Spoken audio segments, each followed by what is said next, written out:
Hello everyone, how are you? I am Akrash, your teacher here, and I will teach you different questions and their answers. So I welcome you on classtheta.com. So our today's question is Ohno Company specializes in manufacturing a unique model of bicycle helmet. The model is well accepted by consumers, and the company has enough order to keep the factory production at 10,000 helmets per month.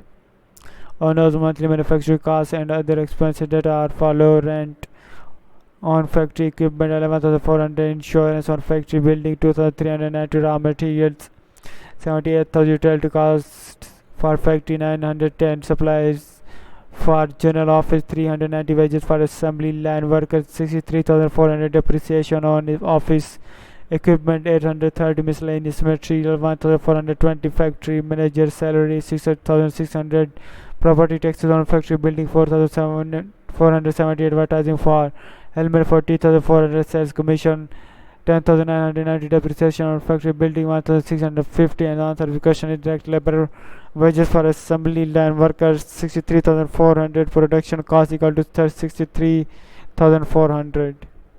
thank you for watching the video. If you have any question related to this video, please post a comment below. If you have any question in your mind, you can also post on the website and I will be answering you in the next video.